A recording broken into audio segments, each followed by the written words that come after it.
ការចិញ្ចឹមជ្រូកកណ្ដុរគឺមេបា30ក្បាលអាចចំណេញបានល្អបើគ្រប់គ្រងចំណីនិងពូជបានល្អព្រោះចំណីភាគច្រើនអាចផលិតដោយខ្លួនឯងខាងក្រោមជាការកញ្ញាប្រហាក់ប្រហែលគូសម្រាប់កសិដ្ឋានខ្នាតតូចមធ្យម1គម្រោងចិញ្ចឹមមេជ្រូកស្មើ30ក្បាលអត្រាបង្កាត់ស្មើ1ឆ្នាំ2ដងកូនមធ្យមស្មើ10ក្បាលក្នុង1មេក្នុង1ដងការបញ្ជាក់10-15ក្បាលដូច្នេះយកមធ្យម10អត្រារស់ស្មើ85%ការផលិតកូនក្នុង1ឆ្នាំ30គុណនឹង2ដងគុណនឹង10កូនស្មើ500កូនអត្រារស់85% 510កូនរស់2ចំណាយដើមសាងសង់និងបង្កើតកសិដ្ឋានមុខចំណាយបរិមាណតម្លៃប្រហាក់ប្រហែលត្រង់ជ្រូក30មេបូកកូន$18,000ប្រព័ន្ធទឹករលូ1ឈុត$2,000ម៉ាស៊ីនកិនចំណី1គ្រឿង$800ធុងផ្អាប់ចំណី5ទៅ10ធុង$400ទិញមេពូជ30ក្បាលគុណនឹង$300$9,000ជ្រូកឈ្មោលឬស្បើម$1,000សរុបដើមទុនប្រហែល$31,000ដល់$33,000 3ចំណាយប្រចាំខែអាចចំណី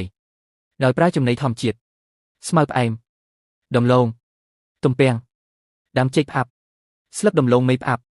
កន្ទុកចំណីបំពន់ដោយសារផលិតខ្លួនឯងចំណាយអាចទាបជាងចិញ្ចឹមចំណីសម្រេច100%ចំណាយប្រចាំខែប្រហាក់ប្រហែលមុខចំណីចំណាយក្នុង1ខែកន្ទុក$500ចំណីបំពន់$350ស្ករងូបុកដំបែបុកអុយរ៉េ$120ដើមស្មៅដំឡូង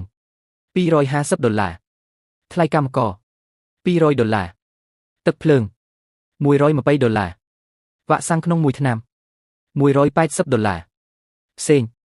$100សរុបប្រចាំខែ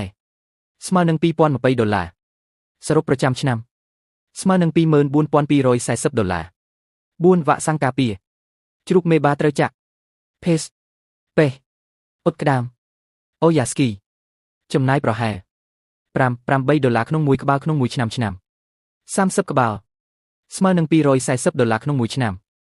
មិនទាន់រាប់កូនជ្រូក5ចំណូលករណីលក់កូនជ្រូកបើលក់អាយុ2ទៅ3ខែតម្លៃខ្ញុំស្មើនឹង$120ក្នុង1ក្បាល510ក្បាលគុណនឹង$120ស្មើនឹង$51,200ក្នុង1ឆ្នាំករណីចិញ្ចឹមដល់7ទៅ10ខីការបញ្ជាក់តម្លៃ4ទៅ6ខីស្មើនឹង250,000រៀលទៅ300,000រៀល7ទៅ10ខីស្មើលើស400,000រៀលយកមធ្យម400,000រៀលស្មើនឹង$100បើលក់510ក្បាលស្មើនឹង$51,000ឆ្នាំ6ចំណេញប្រហាក់ប្រហែល